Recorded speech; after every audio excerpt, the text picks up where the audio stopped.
Sí, presidente.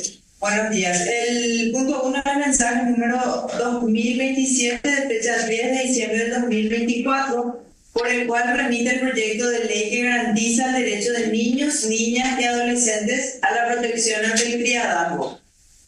Nosotros pedimos informe al Ministerio de Salud, al Ministerio de la Niñez, Ministerio de Educación y el Ministerio de Economía. Tiene a su cargo el doctor Jorge Coronel y este proyecto tiene sanción automática el 20 de marzo. 20. Bueno. Tiene la palabra nuestro asesor, doctor Jorge Coronel. Muchas gracias, señor presidente. Buenos días a todos los presentes. Tal como acaba de explicar la doctora, y este tema ya hemos tratado en la sesión anterior, hemos recibido informes y propuestas de modificación en algunas normas. Fundamentalmente, las propuestas más trascendentes son las del Ministerio de Niñez y Adolescencia. Y lógicamente, en conformidad a lo que fue resuelto en sesión anterior, hemos incorporado dichas observaciones y modificaciones, y a su vez hemos también simplificado el texto con una propuesta de legislación en donde tratamos de que nuestra normativa sea en cierta medida tenga un carácter más operativo. Recientemente hemos tenido una reunión interinstitucional en la Comisión de Equidad, donde prácticamente fue bastante importante dicha reunión porque han elevado sus propuestas también las instituciones y organismos vinculados a la propuesta legislativa, y el debate central se dio en dos puntos que quisiera poner a consideración. El primer punto tiene que ver con la determinación de que se incorpore a este proyecto, a esta propuesta, como hecho punible una tipificación específica del criadazgo, que a su vez ya había sido materia de inquietud por parte de los distintos organismos que recomendaban tal incorporación. La Corte Suprema, a través de un informe, hizo una sugerencia de incorporar como hecho punible dentro de la legislación de trata de personas. No obstante, en esta reunión que acabamos de tener, se consideró pertinente incorporar dentro de esta normativa ese hecho punible, porque lo otro sería rechazar esta propuesta e introducir esas modificaciones tal vez, o no tratar la sanción en esta propuesta de introducir esas modificaciones en la legislación de trata de personas. Entonces, en consenso con quienes intervinieron hoy, consideraron pertinente incorporar aquí la sugerencia de la Corte en la parte que prohíbe, vamos a decir, el criadazgo y sanciona, en ese caso, la conducta del criadazgo. De manera específica, independientemente de la definición, establecer el hecho punible y describir la conducta para que esto sea perfectamente aplicable.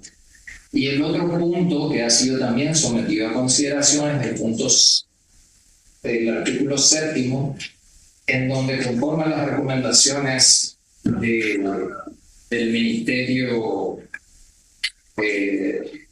de la Niñez y Adolescencia, como también del MEF, que consideran pertinente no duplicar ciertos organismos y dejar esto directamente a cargo del programa Abrazo, para elaborar los planes de acción anuales que tengan que ver con las políticas de prevención y atención de los casos de criadazgo y otras formas de trabajo infantil. Y quienes intervinieron allí, fundamentalmente el Ministerio de Salud y los representantes, consideran que esto debiera tener una debiera tener un programa especial previsto para el diálogo, porque entienden que el programa Abrazo, esta sería la recomendación del MINA y del MEF, no es suficiente para dar respuesta a todas las necesidades que genera esta problemática en particular. Entonces, ellos sugieren mantener la propuesta original, sería del artículo 7, si hay allí correcciones de técnica legislativa, hacerlas, pero no someter o incorporar esto dentro del programa Abrazo. Esos serían los puntos centrales, es decir, el hecho punible, describirlo dentro de esta propuesta, por la conducta, lógicamente, para que pueda ser aplicada, y la cuestión de las políticas de prevención, que lógicamente, como acabo de señalar, respecto a la inquietud de las instituciones, merece su atención. En lo que hace a otras normativas, hemos incorporado algunas modificaciones de técnica legislativa, y en lo sustancial también tratamos de analizar el aspecto de la reparación integral a la que hace referencia esta propuesta. ¿Por qué? Porque habla de indemnizaciones la normativa. Y si nosotros queremos englobar esa posibilidad de que el día de mañana el niño, niña o adolescente esté legitimado para el reclamo o quien lo represente virtualmente, deba ser reparado integralmente. Entonces incorporamos dicha expresión, no solamente indemnización, puede entenderse como que podría existir una indemnización tasada en ese caso, pero aquí también, y también lo dijo el Ministerio de Salud hoy a través de su representante, que debería incorporar al texto la palabra reparación, además de indemnización, lo cual nosotros consideramos que es pérdida. Independientemente de eso, también tratamos de no colisionar con la normativa del Código Civil en que hace la suspensión del plazo de prescripción de la acción. Ahí hay que tener en cuenta una cuestión. Cuando nosotros tenemos dentro del Código Civil, artículo 642 en adelante, cuáles son los casos de suspensión de casos de prescripción de la acción. Y aquí hay una cuestión. Señala la normativa, proyecto inicial y en la aprobación dada por diputados, de que el niño, niña o adolescente víctima de criada o eventualmente podría, a través del Ministerio de la Defensa Pública o de sus representantes legales, ejercer las acciones de indemnización correspondientes de la reparación. Y ese análisis hay que ser muy meticuloso en ese sentido. ¿Por qué? Porque hasta qué punto ese niño vulnerable que eventualmente está sometido a esa práctica, en la cual eventualmente puede también llegar a participar sus propios padres que entregan al niño para dicha práctica, está en condiciones de ser representado por quien eventualmente podría ser legitimado pasivo mañana para dicho reclamo. O también ten en cuenta si ese niño adolescente no está dentro de los casos previstos de suspensión del plazo de prescripción, lo cual le dará a dicho niño, niña o adolescente a la mayoría de edad la posibilidad de ejercer también su acción. Entonces, lo que nosotros tratamos con esto es de no impedir que el día de mañana, dado los requisitos del C42 en adelante del Código Civil, ese niño, niña o adolescente, en el momento en que no se encuentre vulnerable, pueda, por derecho propio, sin que sea representado por otra persona, ejercer esa acción y reclamar dicha reparación e indemnización. Entonces, esos son los puntos centrales, señor presidente, y yo creo que la recomendación de incorporar como hecho punible aquí me parece pertinente. En ese caso, tomaríamos la propuesta de la Corte, y la Corte establece en su propuesta que puedan ser penados con sanción de hasta 8 años de pena privativa de libertad. Aquí tendríamos que analizar lógicamente cuáles serían tal vez esos presupuestos para establecer esa gradación. por una parte, cuáles serían los elementos. Y por otra parte, dentro de la conducta, cuáles serían los agravantes y atenuantes. Y el tema de las políticas públicas también es bastante atendido lo que sugiere respecto a que esto necesita un abordaje particular en política especial que tenga que ver con el criadazgo, porque las que ya están enfocadas a otros casos o a otros supuestos podrían ser insuficientes para tratar esta cuestión en particular, que es políticamente muy importante y atendida. Entonces, esa sería la explicación, señor presidente, y me daré sujeto a la Muchas gracias, doctor. Consideración de los muchachos ahí, el senador Eduardo Nakayama tiene la palabra.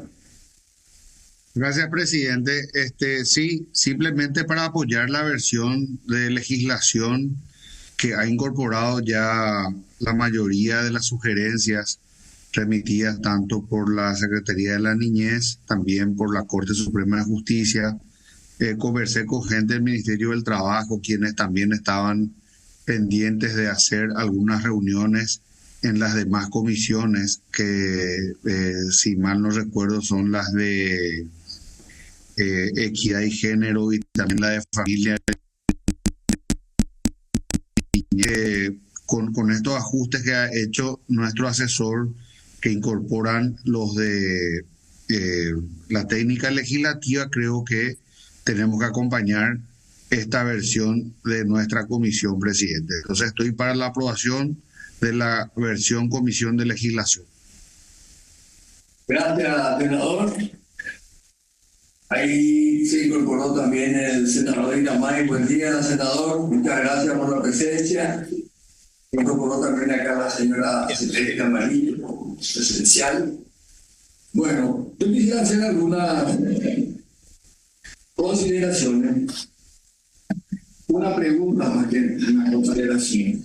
Doctor, en tu estudio no recurrimos al INE, o sea, de estadística, a ver si tienen alguna estadística de involucra al criadazgo, digamos, ya que ellos entran en la mayoría de las familias y ahí saben quién está, etc. No existe una estadística que nos pueda decir, tenemos en criadazgo en Paraguay o en Asunción o en Central, donde tengan las estadísticas, tanta cantidad de niños y niñas.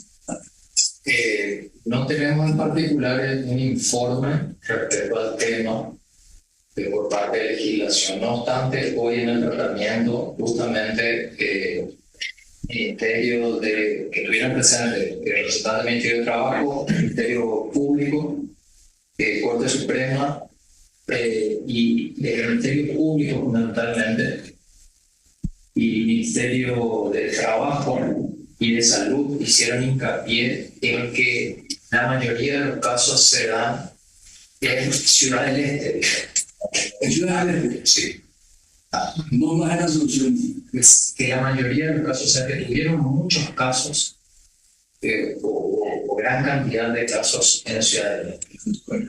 Entiendo yo que podría tener una incidencia con el tema de frontera probablemente la cuestión. O sea, pero no dieron el elemento específico del porqué, pero hicieron hincapié en esa situación. Y respecto al informe estadístico con números o porcentajes, no contamos en la comisión de CF. No contamos con esa estadística. Y otra pregunta. Leyendo vi que incluye a todos los niños, niñas que no sean familiares y familiares. Así es. ¿Cómo vamos a controlar los familiares? Por ejemplo, tu hermana se divorcia, se queda sin el marido, tiene una nena, un barrado y te manda a tu casa para que, porque ella tiene que trabajar, no tiene quien le cuide durante el día, está lejos, etc. Lo ideal es que le manda a la casa de la abuela, ¿verdad? Que es lo que siempre ocurre. Pero si no te manda a tu casa ¿Eso es criadazgo o no es criadazgo? Porque es familiar. Sí, o sea, Digamos, puede ocurrir algo así que ahora se separan. la ley, Antes de los 40 años tienen ya separados y casados de vuelta. Si no le sometes a trabajos no remunerados, no es crianza. Mi hija se quedó 2000 veces en lo de mi hermana y mi mamá. Porque cada vez que yo viajaba quedaba con mi mamá o con mi hermana. Pero ella no estaba sometida a trabajo. O sea, la empleada doméstica, hacer la empleada doméstica de la familia. Eventualmente, en mi caso no, ¿verdad? Pero vamos a suponer que vaya a una casa donde las hijas limpian su cuarto y la tuya también limpia su cuarto, no hay ningún problema. Claro. ¿Entendés? El tema es que sea una niña o niño sometido a un trabajo especial, pero otros no hacen. Claro. No, yo O sea, mis hijos no hacen, pero mis sobrinos tienen que limpiar el patio. no, mi pregunta iba por el lado del familiar, ¿verdad? No el lado, el que no es tu familiar, ya más limado. Es por la actividad.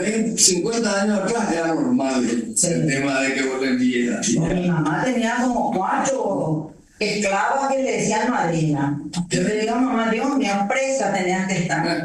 Claro, y le hacía estudiar y toda la misma historia, ¿verdad? ¿Qué pasa? Que el comportamiento sociológico es que si te vas en una casa donde hay 3 borrachos, vas a hacer parto. Pero si te vas a una casa donde todos estudian, te van a recibir además O si le mandaron a una casa donde no hay empleada doméstica y los hijos hacen el trabajo, y está bien que también tu hijo que se va a esa casa haga el trabajo. El tema es que no es así. O sea, no es que no es así. El criadazgo no es así. El criadazgo es el que le gusta a una criatura para trabajos no remunerados, sea cual sea. Ese es. ¿Y cómo vamos a saber quién está en criadazgo? Porque una de 12, 13, 14 años difícilmente sepa sus derechos y su quemada. ahí, si me permite, justamente nosotros fuimos muy meticulosos en esa definición de vida. Y todavía en el artículo 2, donde incorporamos modificaciones a las definiciones y también tomando las recomendaciones del MINA fundamentalmente. Y ahí señala que es la práctica en virtud de la cual una persona o familia recibe a un niño, niña o adolescente con o sin parentesco para someterlo a trabajo doméstico no remunerado o en condiciones de explotación, privándole del ejercicio pleno de sus derechos, en particular el derecho a vivir en familia, la educación, la salud y la protección contra el maltrato y abuso. Esa definición tratamos de ser lo más claro posible. ¿Qué quiere decir en particular el derecho a vivir en familia? Y se le saca De su familia. de su familia. De su familia donde está. No, pero vos le podés sacar de una familia tóxica. A ver, mi sobrino está en una familia donde mi hermana se droga, mi cuñado le pega, etcétera, ¿verdad? Yo le traigo a mi casa, pero no le someto a... ¿Entendés? Ese es la cenicienta. ¿Entendés? Tiene que venir las mismas mis primas que eran de Misiones. Y nosotros vivíamos en Asunción, casi todas han pasado por mi casa, porque venían a las Teresas, venían a María Auxiliadora, etc. Pues era igualito que nosotros arreglábamos nuestra pieza con ella, levantábamos los platos de la mesa con ella, pero ellas no hacían más de lo que nosotros hacíamos, ni tenían prohibiciones que nosotros no teníamos. O sea, ninguna puede hacer esto, ninguna puede, eso, claro. Y otra cuestión para puntualizar, la norma que nos sugiere la Corte ya va a establecer con estos parámetros, lógicamente, la conducta como hecho público, la que pueda ser identificada y lógicamente tendrá estos elementos necesariamente para poder ser considerada hecho punible y sujeta a sanción. Le hacen dormir en la parte de servicio, le hacen comer con la empleada, ¿entendés? Esos son los demás, un núcleo familiar. Claro, no es considerada una hija. No se le trata esa. Bueno, entonces, si Si algún senador tiene otra opinión, doctor Gamay, Maidana, o si no, sometemos a aprobación con modificaciones introducidas por legislación. Así como está. Los que estemos de acuerdo en el texto de legislación con modificaciones, unanimidad de los presentes.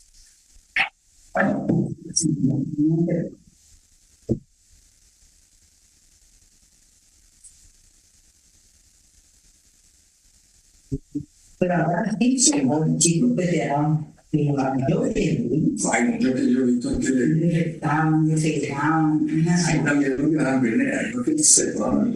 Pero es que ese no es peleada. Ese no es que Ese no es peleada. Ese es que vos le facilitas a tus parientes o a alguien a que salga de él. Ese no es peleada.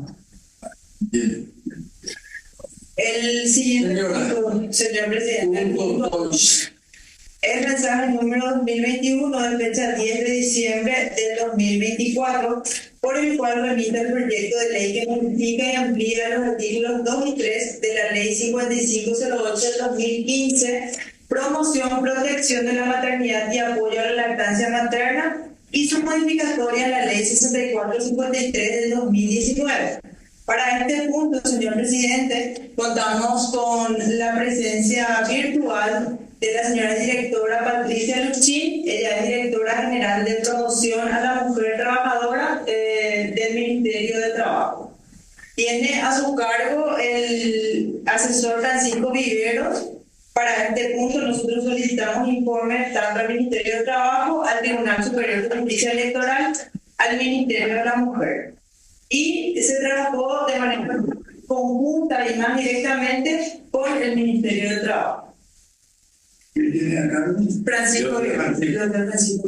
Le cedemos la palabra a nuestro asesor, el doctor Francisco Viveros. Gracias, señor presidente. Buen día a todos los senadores y miembros presentes. Bueno, esta fue una discusión que habíamos desarrollado la semana pasada. Recuerden que es un proyecto que viene de la Cámara de Diputados, un proyecto que intenta modificar la ley vigente que regula lo que es la promoción y la protección de la maternidad y apoya la lactancia materna, que es la 5508 del 2015. Recordemos también que dentro del sistema normativo existe otra ley, que es la 5344, que se aboca exclusivamente a tratar sobre el permiso a las mujeres que ocupan cargos electivos, sea cual fuere el nivel o la institución pública. Esa es la ley 5344 del año 2014, y ahí se establece que el permiso de la mujer es de 12 semanas. ¿Verdad? ¿Qué es lo que sucede? Que la ley 5508, que es más nueva, pero que está enfocada en otro tipo de relaciones, en otro tipo de vínculos laborales, dice que el permiso es de 18 semanas. ¿Qué es lo que quieren los para las proyectistas?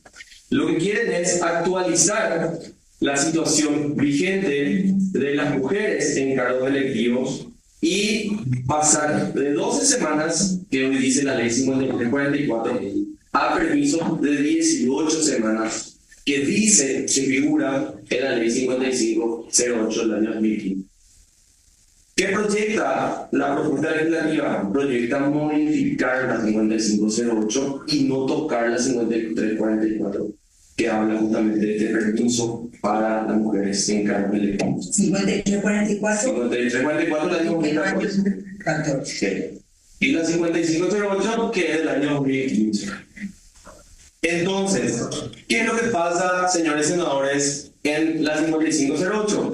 Se habla y el ámbito de aplicación de la norma incluye a las personas que tienen relación laboral, como la conocemos, de subordinación, con un horario, con ciertas normas de jerarquía trabajador-empleador.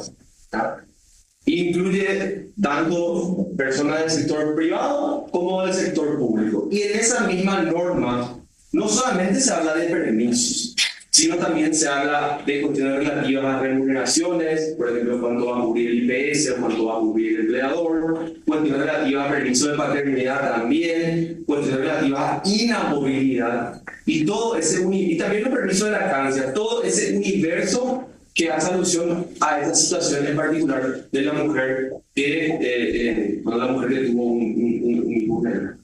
Entonces, ¿cuál es el análisis que se hace a partir de los informes? En primer lugar, el informe de los informes que vinieron, tenemos a la lista, el informe del Tribunal Superior de Justicia Electoral dice que está a favor del proyecto. O sea, no entra mucho en profundidad. Dice, estamos a favor del proyecto, estamos de acuerdo. ¿Quién dice eso? El Tribunal Superior de Justicia Electoral.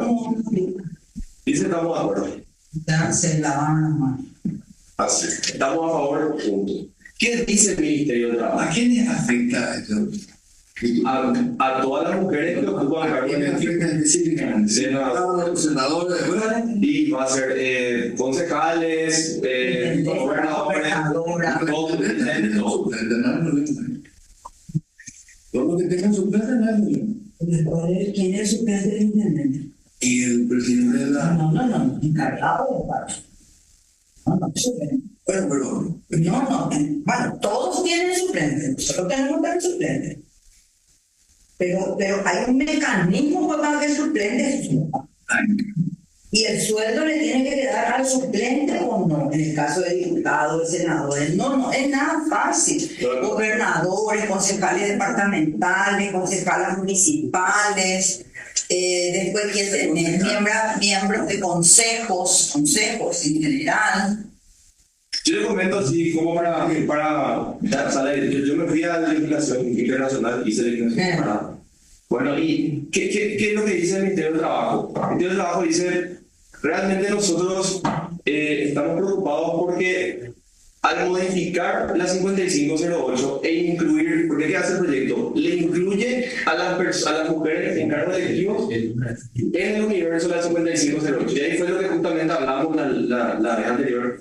¿Qué pasa con la inamovilidad después de un año después del parto? O sea, es incompatible poner a las mujeres en cargo electivo en esa ley, porque esa ley versa sobre absolutamente otro tipo de relación. Esta ley es una relación laboral. Y la anterior, la 5344. Esa es una ley que sí versa sobre la mujer en cargo electivo y establece que solamente esas mujeres tendrán un permiso de 12 semanas.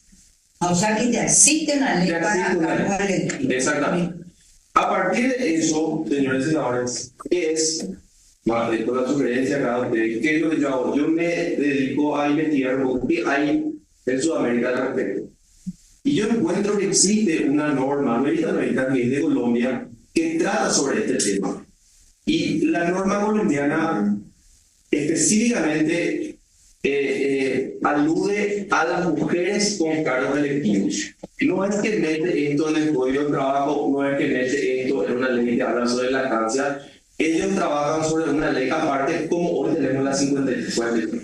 Ellos dicen, acá lo que hay que proteger es el ejercicio del derecho político de la mujer. Nosotros tenemos que defender el ejercicio, que la mujer, en atención a su condición particular, pueda seguir ejerciendo su derecho político. Entonces, lo que hace esta norma es, primero que nada, mencionar sobre los permisos. ¿Cuál es el permiso que va a tener la mujer en un cargo electivo? En atención a su condición de madre. Segundo, ¿cómo hace la institución para asegurar que esa mujer pueda seguir ejerciendo su derecho político, o sea, lo propio del cargo? ¿Cómo sigue votando? ¿Cómo sigue asistiendo a sus reuniones? Porque la ley colombiana entiende de que esa persona, así como usted dijo, señor senador, no va a venir a cada 8 horas, no va a cumplir el horario, o sea, tiene un vínculo diferente. Entonces, se preocupa de asegurar que la mujer pueda seguir ejerciendo sus derechos políticos que le asigna la ley, la Constitución, etc. Y el tema de la remuneración, ¿verdad?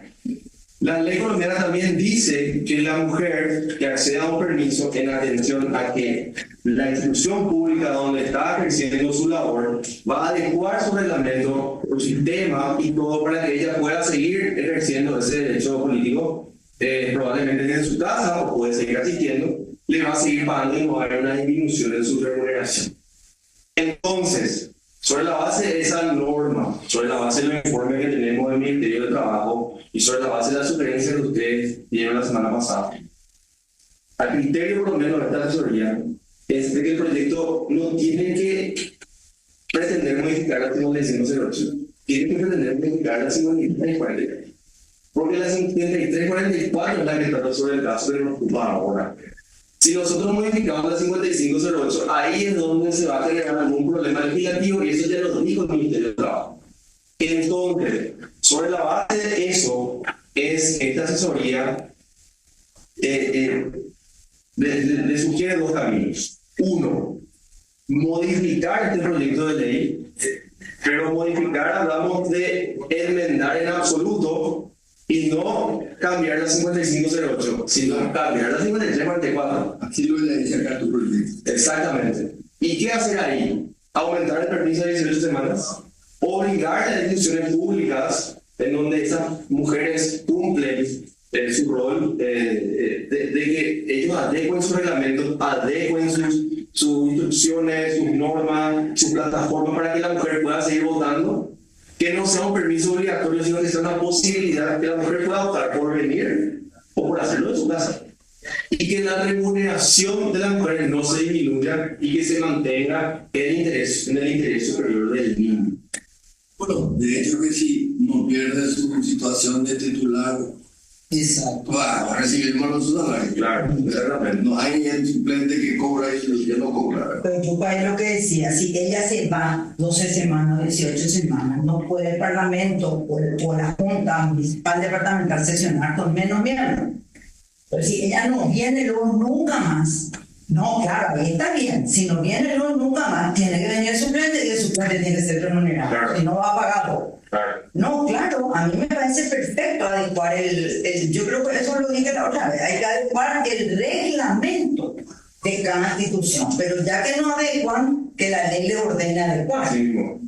Claro, y permitirle, como decimos, primero que sea optativo, porque yo a lo mejor puedo asistir a las sesiones, pero a las comisiones por Zoom desde mi casa. Y el día de la sesión vengo. Y puedo incluso, porque yo veo que Johanna viene con su bebé, ¿verdad? Tiene niñera, el bebé está afuera con la niñera, ella sale y le da mamá. Y está la importancia de las guarderías, de las salas de lactancia, ¿verdad? Donde la parlamentaria puede traer su bebé si hay una guardería. Entonces, nada es imposible. Entonces ella puede venir a las sesiones. Ahora, si de repente un día de sesión el niño está enfermo, no tiene por quién dejarle, bueno, ok, va a faltar una vez o se va a poner parte. Sí, a mí me parece perfecto, pero no tocar esta otra. Totalmente. Y para terminar nomás, creo que es una decisión, o sea, o es modificar, lo estamos modificando ya es básicamente una ley nueva, o directamente rechazar y presentar un proyecto nuevo, Yo creo que rechazo. que es también una cuestión que ustedes van a tener que decidir, ¿verdad? Pero para mí esos son los dos caminos y bueno, podemos Y si ponemos, si adoptamos la modificación del texto de legislación, digamos que modificamos la 5344, no es lo mismo. Porque rechazar y comenzar de vuelta. Y también, ¿verdad? Solo que ahí realmente no hay ninguna regla técnica legislativa de que hasta cuánto se puede cambiar o algo parecido. No hay un límite, pero realmente es una ley, básicamente una ley. Es una ley. Bueno, a consideración, aquí este tema de la maternidad. Tenemos, según lo que nos acaba de explicar nuestro asesor, que podemos hacer: rechazar y que se haga una ley nueva o modificarla refiriéndonos a la ley que él recomienda, que es la 5344, que habla de maternidad para los cargos electivos y que se le agregan los 18 en vez de los 2. Desde la cara. Cambiar desde la cápita. Y la otra es rechazar y que se haga después la nueva ley. Pero a consideración eso no te... Los abogados que entienden más que un simple ingeniero acá. Tiene la palabra el senador Eduardo Nakayama. Gracias, presidente. Creo que como hablamos en la sesión anterior de la comisión, la iniciativa es loable y nadie puede dudar que el interés superior del niño está por sobre cualquier cosa, ¿verdad?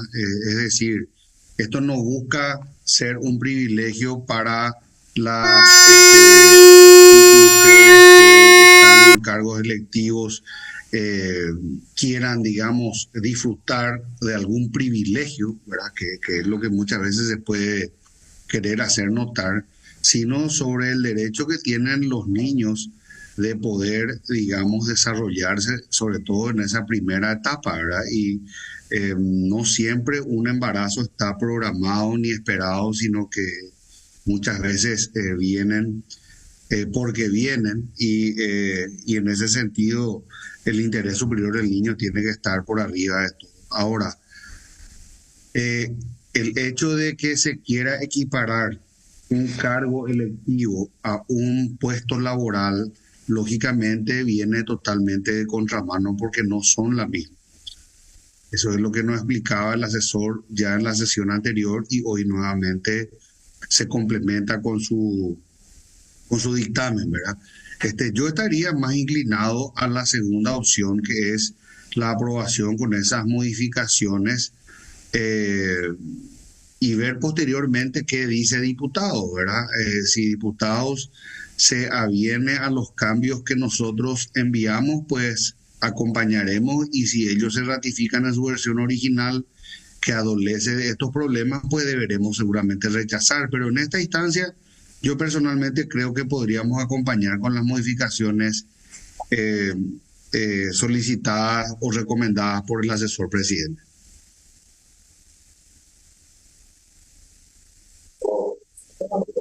Tiene la palabra.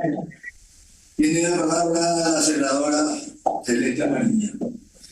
Pasa, Edu, que esto es modificar todo.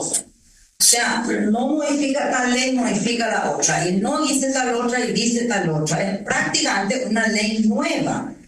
¿Qué pasa si viene explicado en plenario, incluso con las proyectistas, de que se rechaza y verdaderamente nos comprometemos desde la Comisión de Legislación, ¿verdad? Esta misma comisión a hacer el nuevo proyecto, ¿verdad? Porque en ese copia y pega y cortar y pegar que va a ser la modificación, va a quedar algo que se sacó, ¿verdad? Y después va a ser inaplicable. Demasiado riesgo voy a decir. Me sumo, Celeste, a tu propuesta. Rechacemos y comprometámonos entonces a presentar una con la forma correcta, digamos.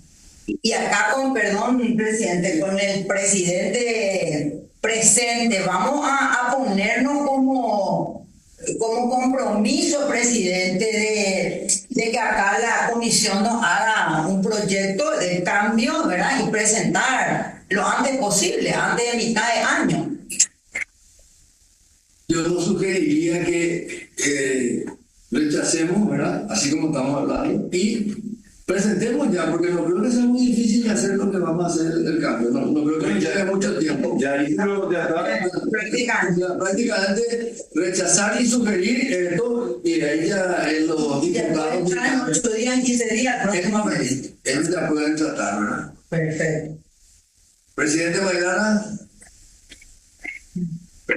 Sí, presidente, totalmente de acuerdo con lo manifestado también por la senadora Celeste, así que mi voto también va por el rechazo y apurémonos para presentar el proyecto.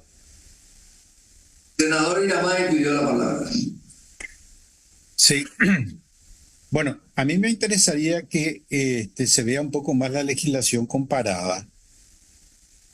Creo que vieron la de Colombia solamente, pero sería interesante ver otras legislaciones, porque esto tiene que ver con el sentido de la protección social y los derechos del niño, las mujeres y la ciudadanía en general.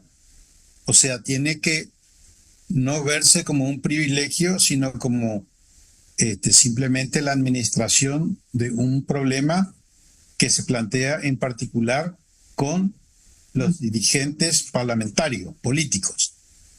Así que tenemos que tener cierto cuidado en ese manejo, porque como en la legislación comparada, por ejemplo, en relación a la caja parlamentaria de jubilaciones, en Uruguay los parlamentarios se jubilan directamente en la caja fiscal general, ¿verdad? No hay ningún privilegio, no hay ninguna caja parlamentaria especial. O sea, su aporte se descuenta para la caja de jubilación general y después de completar su periodo, cuando demuestra de que está buscando trabajo, se le da un subsidio de 1 año. Y eso tiene que ver un poco, por eso digo, no pude explorar qué pasa en estos casos específicos de la lactancia. Pero acá el problema básicamente se presenta con el tema de la remuneración. ¿Qué pasa con la remuneración? ¿Verdad? Si uno le va a dar un término de 6 meses o 18 meses, bueno, tiene que venir el suplente, no tiene que venir el suplente. ¿Cómo se administran en otros lugares esa situación? Supongo que debe existir, yo voy a investigar, pero me gustaría que el asesor también se fije un poco en la legislación comparada a los efectos de tener para la próxima vez, para la próxima reunión, ya un panorama más completo del tema. Gracias. Gracias, senador. Bueno, entonces tenemos una moción que es la moción del rechazo para presentar una nueva ley. Y la otra sería, no sé cuál es la otra moción que podríamos tener. Yo creo que tenemos esa moción. Si todos estamos de acuerdo en esa moción, vamos por esa, o si no, podemos ver el corte y pegue, como dice acá la senadora, de aceptar con las modificaciones de legislación. Vamos primero a ver cómo estamos con el rechazo. Y quería decir algo, doctor Yamil. Sí, yo creo que yo iría también en este caso un poco por el rechazo, pero hablar inmediatamente con los proyectistas para explicarles esta situación, ¿verdad? A los efectos de que no haya malos entendidos ni ningún ruido comunicativo. Básicamente estamos de acuerdo que se cambie de 2 a 18. El procedimiento nomás es lo que estamos discutiendo, ¿verdad? Así es la callama, ¿verdad? Ok, bueno, entonces vamos por el rechazo y por la nueva ley, digamos, que la modifique por la 5344, digamos. Lo que estemos por el rechazo, se acaba de incorporar también el senador Carlos Núñez. Buen día, senador. Sí, presidente, mi voto va a favor. Estamos todos, entonces, decisión unánime, todos a favor del rechazo y de la redacción de un nuevo proyecto que podemos ya ir facilitándole para que y ahí le hablamos a la diputada proyectista. Tercer punto del orden del día. Sí, presidente.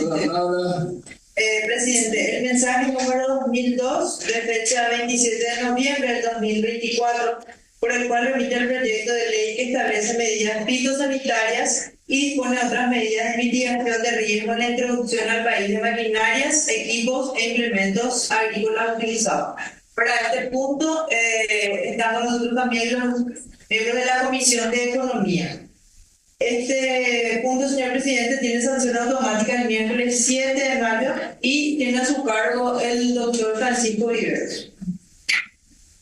Concedemos la palabra al doctor Francisco Viveros, nuestro asesor. Sí, gracias, señor presidente. Este es un proyecto de ley que también habíamos discutido la semana pasada. Esperando unos informes. Aquí el punto, digamos, crítico del proyecto eran 2.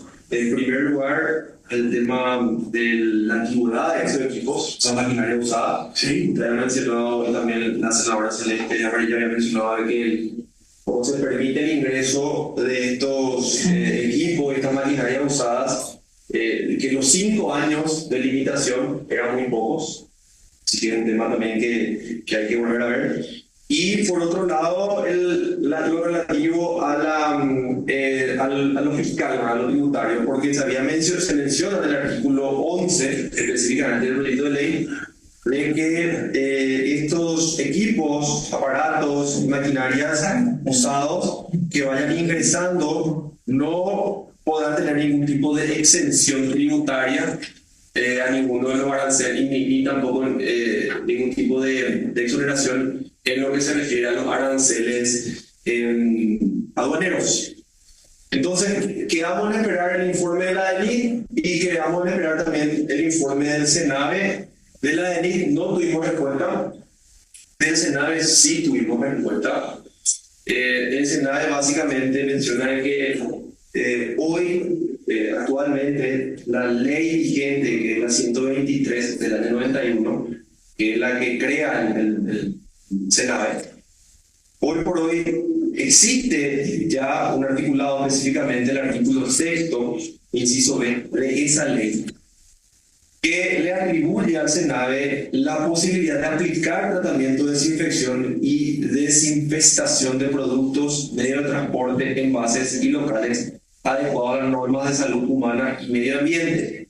Además de eso, dice el SENAVE, también existen convenios internacionales de protección fitosanitaria, del cual Paraguay es miembro, y también resoluciones Mercosur, en donde se establecen de que todo equipo usado o aparatos o maquinaria usada tiene que tener un tratamiento especial de desinfección y desinfestación para justamente proteger la sanidad vegetal dentro del país receptor o país destinatario. Entonces, lo que dice el SENAVE es esto hoy ya se puede hacer sin una ley nueva, pero en el hipotético caso de que se quieran trabajar sobre esta norma, nosotros no ponemos reparos. Lo único que sugerimos son ciertas modificaciones en específico para poder de alguna manera adecuar nuestra situación actual a la normativa que eventualmente se pueda promulgar y publicar. Y así es que propone ciertas modificaciones menores en realidad en el artículo 5, 7 y 10. En el artículo 5 quizás está la modificación más sustancial, en donde dicen de que como el proyecto de ley establece un registro de importadores de maquinarias usadas dentro del ejido del Ministerio de Industria y Comercio, ellos lo que sugieren es que también se le dé participación al momento de regular ese registro. Al Senado. Al Senado.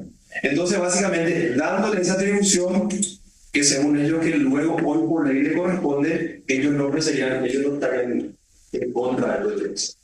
Pero ellos obviamente de su óptica y no teniendo una visión sobre el tema arancelario, que está en el artículo 11, y tampoco no pidiéndose sobre la cuestión de los años, que era una preocupación únicamente de ustedes. Hoy tienen exención y exoneración aduanera en algunas cosas. Y eso es lo que preguntamos y nunca nos respondieron. Sí. Y ahí Hoy tienen exención aduanera todos los Mercosur, 0 impuestos aduaneros. Los usados. Los nuevos, no usados. Del Mercosur. Nuevos y usados. Nuevos y usados. Y esta ley lo que quiere es que los usados no tengan exoneración ni exención ni de ningún tipo. Si te voy al artículo 11, voy al artículo 11. Ya, soy una ley donde no se paga impuestos entre Brasil, Paraguay y Argentina. No, si vos traes una maquinaria usada de Italia. No, de Italia pagan un 15%. Del Mercosur. Ellos quieren incluso eliminar las exenciones del Mercosur. Ahí dice, vea, toda maquinaria, artículo 11, inaplicabilidad de exenciones tributarias.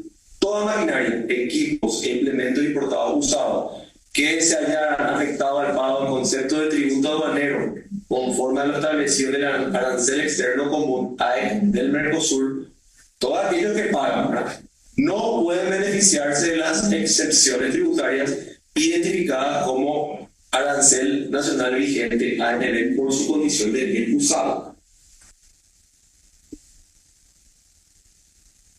O sea, pretende prohibir un acuerdo del Mercosur. Entonces, ese sí no se puede. Porque el tratado está por encima. No, Pero sí se puede poner que fuera del Mercosur de no China, tendrán exención. el nuevo China, Estados de Unidos, China también lo he usado, pero de cualquier otro país que venga de Europa. México, ese que viene. México y Europa vienen los usados, pero pagan el mismo arancel que Pagan luego. pagan luego 20% por lo Si pagan luego no se van a encontrar dentro del artículo 11 porque este se refiere específicamente a los que pagan por venir del Mercosur. Y bueno, y no se puede prohibir eso en una ley porque está por tratado el Mercosur. ¿Tienes razón o no? ¿Sí? Pues seguimos. Yo entiendo de esa manera, pero por eso es que estamos esperando tanto este informe de la ley para que nos explique. ¿Qué es lo que dice la ANI? ¿Por qué no nos responden nada? Bueno, yo diría lo siguiente. Yo que estaba un poco lo de los 5 años, etcétera, porque nadie vende su maquinaria agrícola de 5 años. O sea, es prácticamente prohibir la introducción de maquinaria usada. Pero nuestra justicia es muy especial, ¿verdad? Nosotros tenemos 5 años para los vehículos y vienen de 20. De 20 años. Del año 2000. ¿Verdad? Camiones, todo viene del año 2000. O sea que yo no haría tanto problema por los 5 años, yo quería poner 10, pero no, tampoco podemos dejar de 5 años. Pero lo de eliminar los impuestos al usado, O sea, eliminar las exoneraciones que tiene por Mercosur. sí, pero no es exoneración. Bueno, No hay impuestos entre nosotros. Eso es lo que pretenden eliminar. Pues. Ahí hay que es un poco confusa la redacción, ¿verdad? Pero yo creo que la idea es aquellos equipos que están afectados al pago de un concepto de tributo aduanero, según lo que dice Mercosur, no van a poder beneficiarse de excepciones tributarias. O sea, aquellos que tienen un pago según el arancel Mercosur, si hay una excepción tributaria, sea cual fuera, no van a poder beneficiarse de esa excepción tributaria. Van a tener que seguir pagando arancel Mercosur. Eso es lo que yo entiendo. Presume que hay algunas cosas que están fuera de Mercosur. Lo que yo entiendo es que dice, hay ciertas maquinarias que deben pagar hoy un arancel a partir de una regulación Mercosur. Pero luego hay excepciones que hacen que esas maquinarias no paguen. Entonces, elimina esas excepciones. Pero me cuesta creer que haya excepciones. Sí, es cero. Me parece cero. Pero esa excepción, ese cero es a partir de esa excepción. No, es cero es todo el bien que se introduce de Brasil a Paraguay, todo, si es soja, si es maquinaria, si es carne, lo que sea es cero. Lo de ellos hacia acá y lo de nosotros hacia allá. Entonces, ¿qué ventaja tenés? No entiendo cuál es la ventaja. O sea, ¿qué es lo que están diciendo? Eliminar la excepción. Yo entiendo que acá lo que se propone es justamente generar una desventaja. Y no. Me está dando con los 5 años. Yo creo que todo esto, lo anterior, toda esta ley, si es que nos queremos matar como que nos metieron un gol, digamos. Es decir, acá el único artículo debería ser importación de maquinaria agrícola basada antes de 5 años. Eso no más la ley. El resto es mentira. El resto es mentira. Y es lo mínimo que se hace, ¿verdad? Un país no va a dejar salir si no se fumiga y no le va a dejar entrar si no se fumiga. O sea que ya está eso. Pero digo nomás, hacen toda la ley, pero para esconder Pero si no estamos en contra de los 5 años, yo dejaría la ley con todos los artículos. Claro. Pero en todo caso, decir que las cuestiones aduaneras y de exenciones tributarias serán reguladas por la autoridad competente, ¿verdad? Así no. Hágalo, Porque esto, así como está, parecería que esta ley pretende ponerse por encima de Mercosur. Sí, claro. Yo no creo que hay una usual, pero Bueno, muchas gracias por Y después, lo que quiero ver después cómo se resuelven los otros puntos. Se va a quedar ahí. Senador Nakayama, Adiós. tiene usted la palabra. Gracias, presidente. Tal cual como usted ya presumió en la sesión anterior, ¿verdad? El meollo del asunto es este tema de los 5 años, ¿verdad?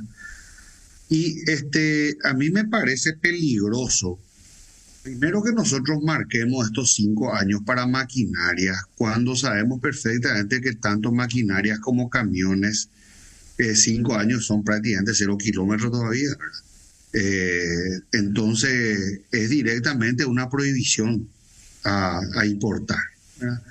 Entonces yo particularmente desde la perspectiva liberal no puedo estar a favor de eso, ¿verdad? Y me encantaría que nosotros todos tengamos vehículos 0 kilómetros, cosechadoras 0 kilómetros, pero la verdad es que eso, con este tipo de leyes, lo que estamos haciendo es generar un oligopolio de hecho donde ciertos importadores cobran lo que quieren y no existe ningún tipo de regulación por parte del mercado, sino por el contrario, existe una regulación artificial que favorece a unos cuantos, y lo que nosotros tenemos que buscar es cómo hacer que nuestra producción sea más barata. Es decir, aquel que quiere producir, lógicamente está buscando los mecanismos para poder abaratar costos, y eso llámese en sembradoras, en cosechadoras y demás.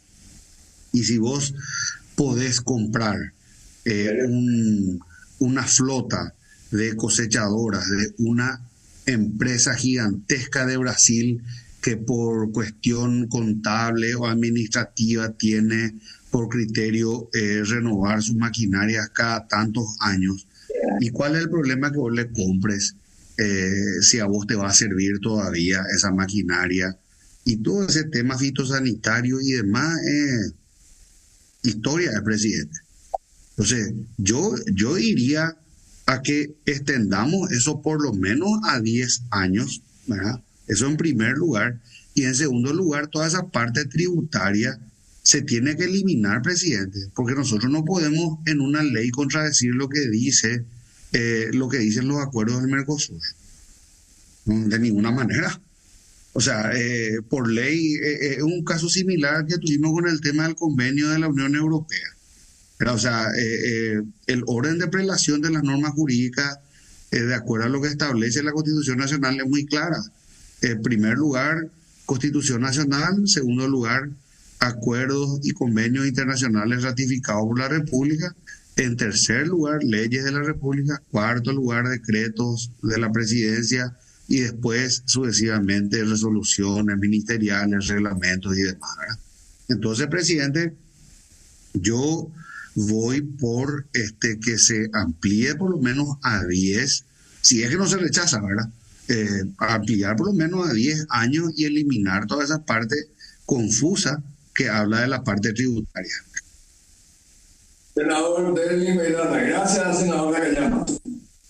Presidente, le acabo de pasar a nuestro asesor el número del embajador del Paraguay ante el Mercosur, que conoce todo este tema de las exenciones, el embajador Didier Olmedo. Y a mí me gustaría que nuestro asesor haga las consultas pertinentes para no colisionar con ninguna norma que afecte los tratados del Paraguay dentro del Mercosur. Entonces, ese aporte, y no sé si podríamos postergar por una semana más si tenemos tiempo. Senador, gracias. El 7 de mayo tenemos sanción automática. O sea, no tenemos tiempo. Tiene que ser hoy para tratar en plenaria mañana, ¿verdad? El miércoles. Perfecto. Igual nuestro asesor puede hacer ya las consultas y sobre este punto por lo menos para la sesión del miércoles. Gracias. Entonces, ¿por qué no aprobamos con modificaciones? Tiene el senador Nakayama de poner 10 años en vez de 5, y el artículo 11 ver si sacamos, ¿verdad? ¿Estar el 11 o no? Claro, no. Muy bien. Entonces, con modificaciones y a la espera de las noticias de todo del artículo 11 y el otro ya le restamos a 10, o sea, modificamos a 10 años. Perfecto.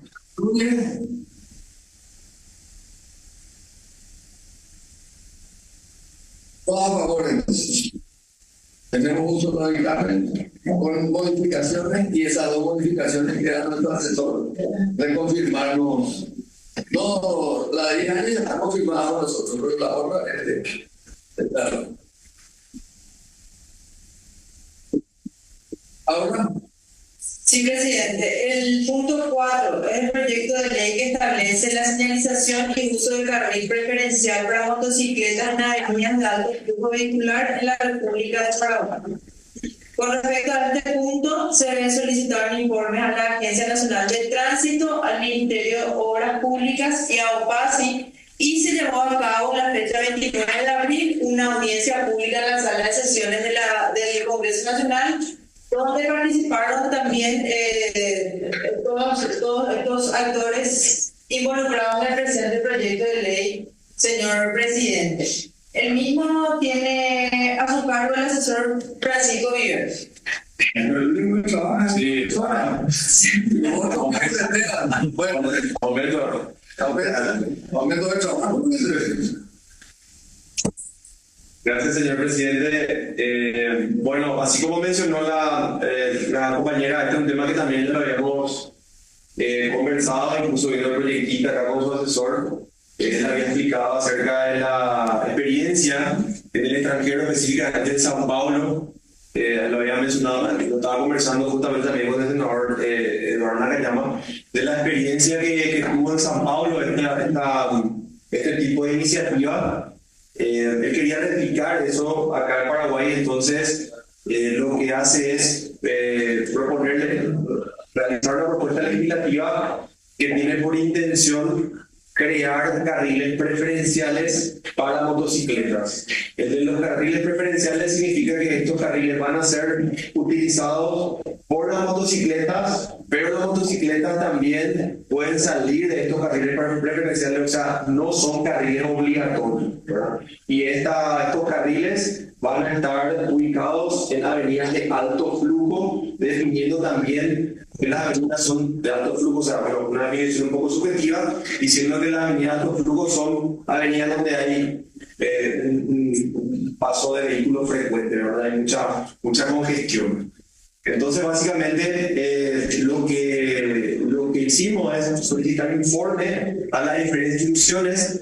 La Agencia Nacional de Tránsito mencionaba de que hoy existe una normativa ya de una normativa que regula todas las relaciones viales, todo lo que es el tráfico vial, y que en esa normativa ya está incluido el tratamiento de las motocicletas. O sea, en esa normativa ya se instituye cuál es la autoridad de aplicación y se dispone de que las motocicletas van a tener un tratamiento específico a partir justamente de la regulación que emita la autoridad de aplicación.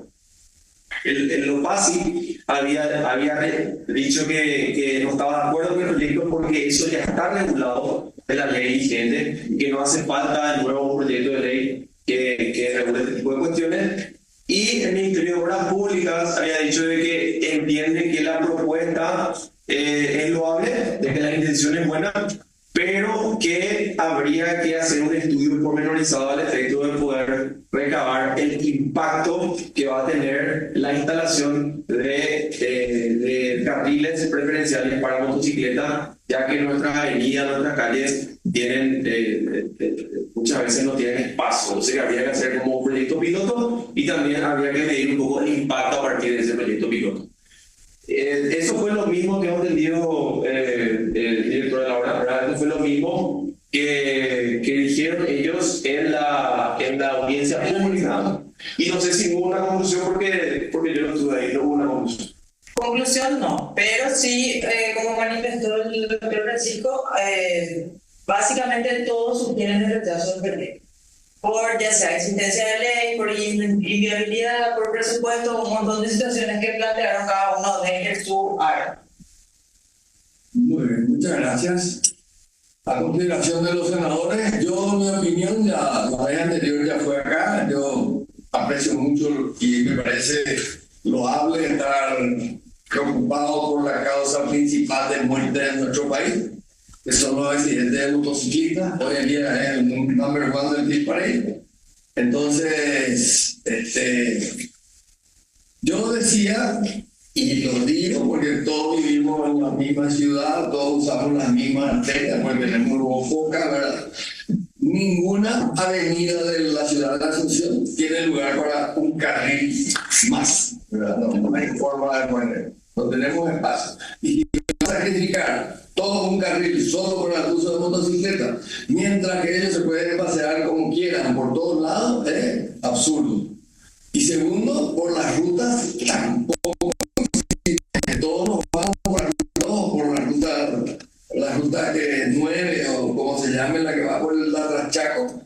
Hay más de 3 carriles, pero no hay lugar para un carril más en ningún lado.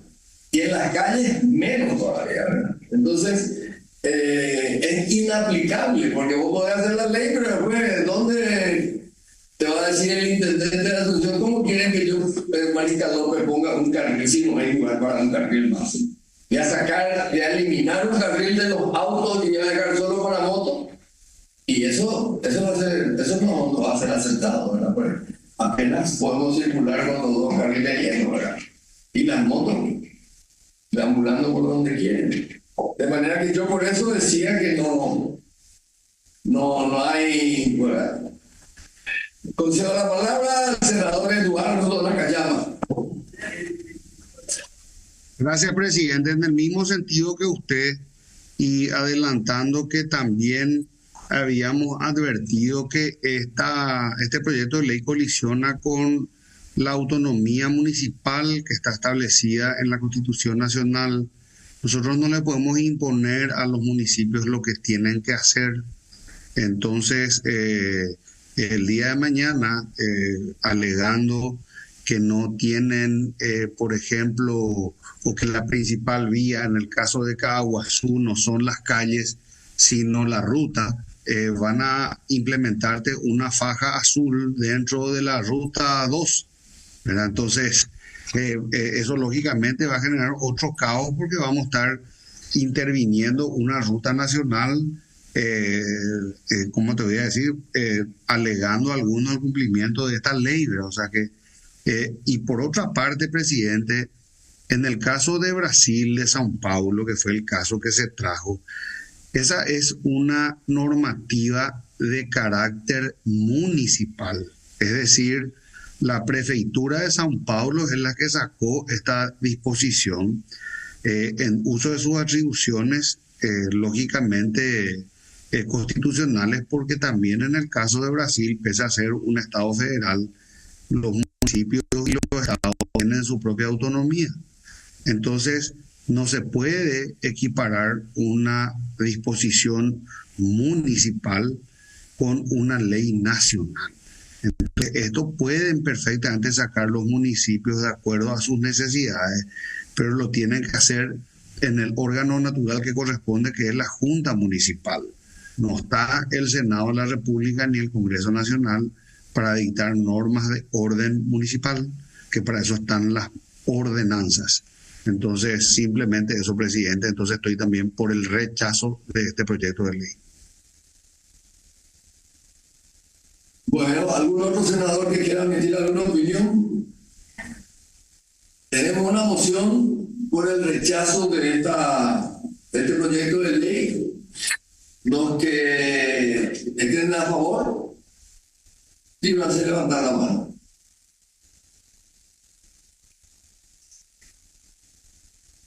Ok.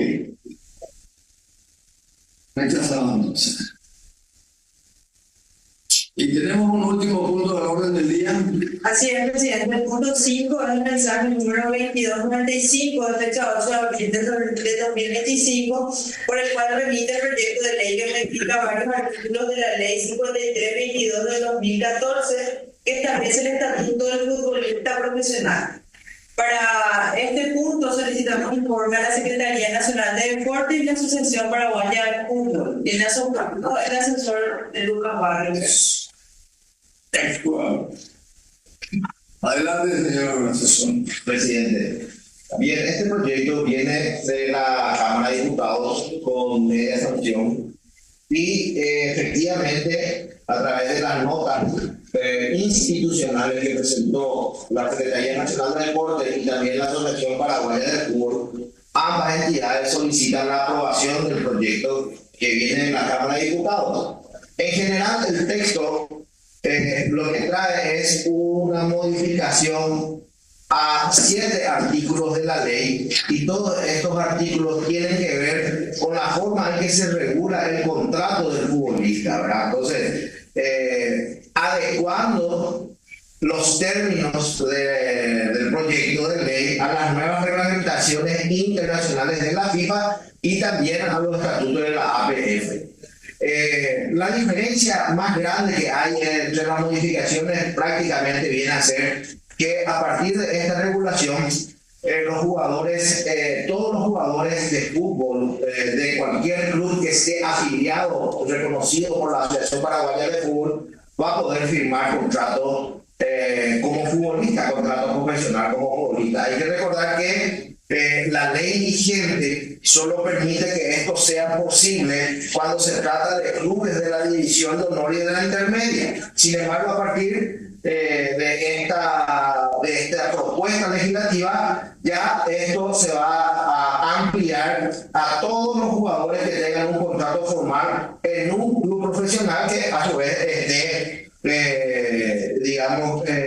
reconocido por la APF, o sea, socio de la APF. De manera que de momento eso podría decir el senador, luego se regula las edades mínimas, básicas, el tiempo de los años que puede durar un contrato, de hecho también el salario, y todo se ajusta, digamos, a la normativa tanto paraguaya de la Constitución, de la legislación laboral, como de la normativa internacional de la FIFA, presidente.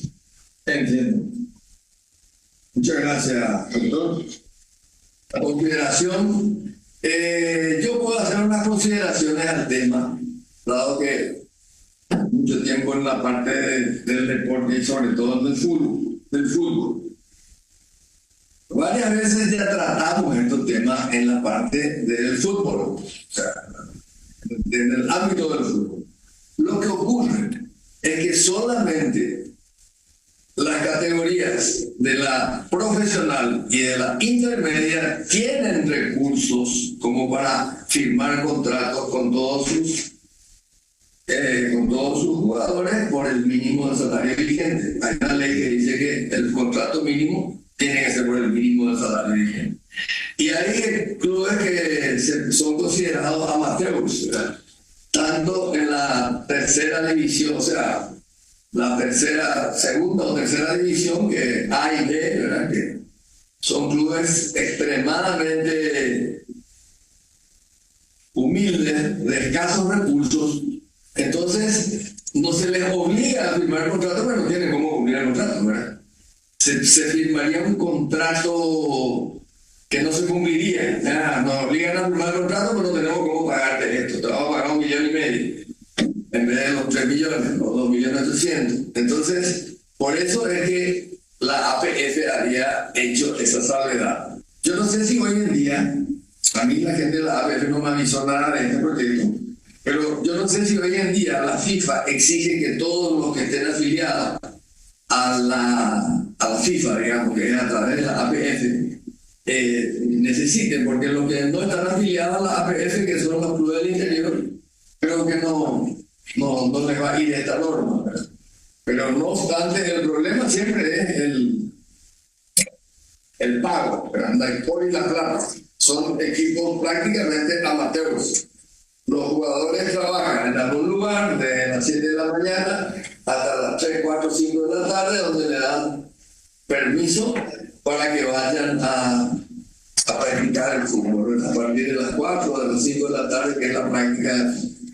Y los clubes de estos generalmente tienen un torneo al año, que tienen, hay muchos equipos, pero el dinero es cero, ¿verdad? O sea, prácticamente público muy poco y tal cosa. No obstante, si este pedido viene a través de la APF, me parece que es por alguna exigencia de la FIFA, ¿verdad? Entonces, si es así, tendríamos que darle. Pero el problema principal es que le ponen la plata. Ese es el problema con los clubes de semiaficionados. Doctor. Sí, un poco para cubrir su preocupación respecto a la normativa, ¿verdad? Mantiene los aficionados y los profesionales. Recién los profesionales podrían firmar y el resto son considerados dentro de esta ley aficionados al deporte. Entonces, las exigencias mínimas para el contrato serían para los profesionales. Doctor Nakayama, senador Nakayama, pidió la palabra. Gracias, presidente. Como veo que esto recién tiene sanción automática el lunes 8 de julio, yo propongo, presidente, que nosotros posterguemos el tratamiento de este punto y remitamos solicitud de parecer a la Asociación Paraguaya de Fútbol, y creo que hay también un gremio de futbolistas profesionales. No sé quién está ahora como presidente. Antes estaba Rogelio Delgado, antes estuvo Alfredo Mendoza, ¿verdad? Pero creo que sería interesante escucharle un poco a ellos, a los efectos de ver, porque esto no vino como mensaje del Poder Ejecutivo de la Secretaría de Deportes, ni nada que nos haga presumir que es un pedido de la FIFA o la APF, sino que se originó en Cámara de Diputados, ¿verdad? Entonces, veo que hay, por ejemplo, intención de que por ley se establezca un estatuto. Y el estatuto, por naturaleza misma, es una convención entre pares para poder llevar adelante un emprendimiento, llámese un club deportivo, llámese una sociedad filantrópica, una fundación o lo que fuese, ¿verdad?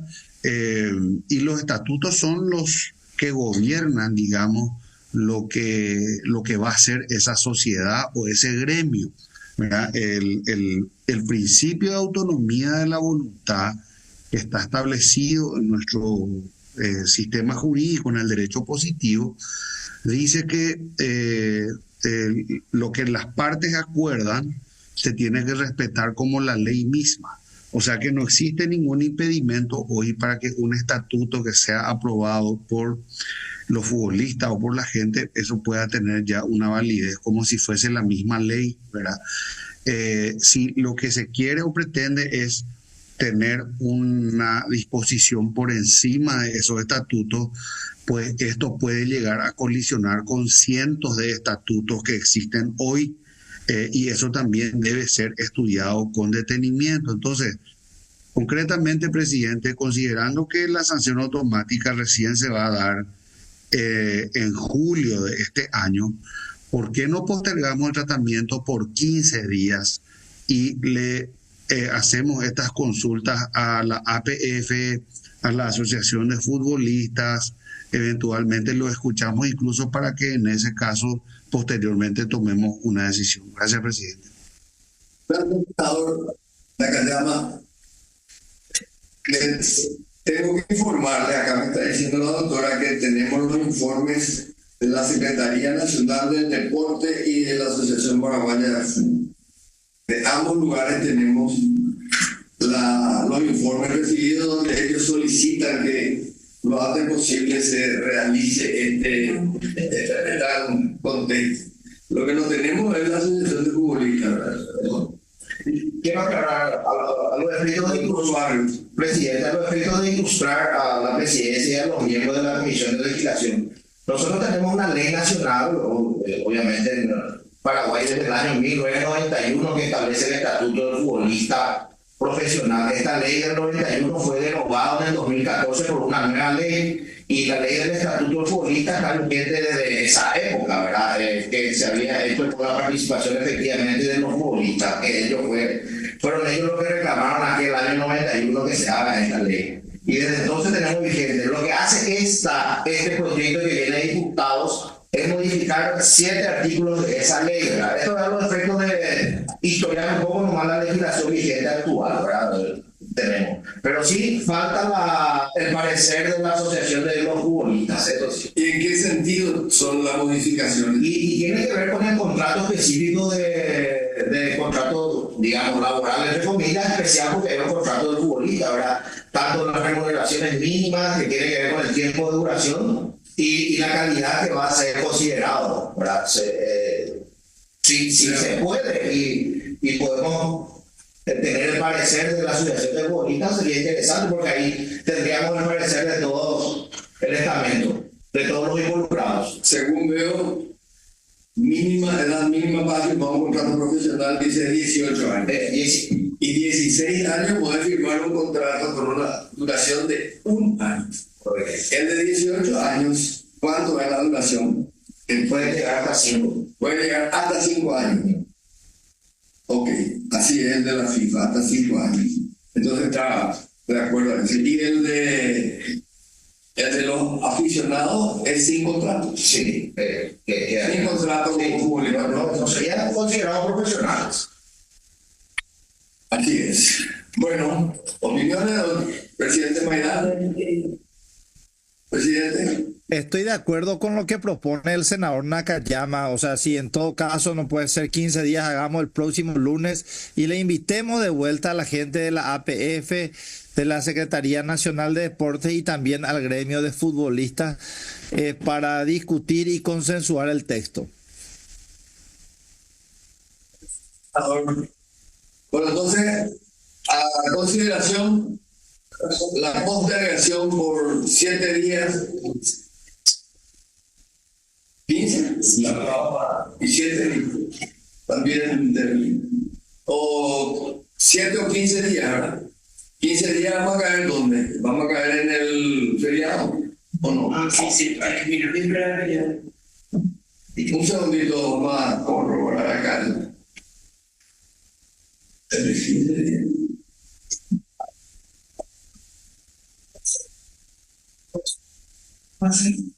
El martes va a ser casi serio. Sí. Va a ser el martes. La próxima semana la sesión va a ser el día martes. No, el feriado. Por el feriado. La ex. No, la verdad sí es el lunes. La nuestra va a seguir siendo el lunes, pero el martes sería la sesión plenaria, digamos. Y para esa fecha estaría incluido, ¿cómo saben? Este no está incluido para la orden del día miércoles. Está en la orden del día del miércoles. Por eso, presidente, le quiero pedir a nuestro querido compañero, a Eduardo, para que sean 7 días, así pedimos postergación también por 7 días en el plenario y el próximo lunes le escuchemos a esta gente y ya estemos en condiciones de tratar en la plenaria antes del feriado. Bueno, consideración entonces la postergación por 7 días de este proyecto de ley.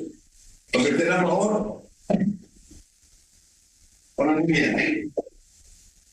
Bueno, con este último punto del orden del día damos por terminada la sesión de la comisión de hoy. Gracias a senadores que han participado y nos veremos el próximo lunes en este mismo lugar.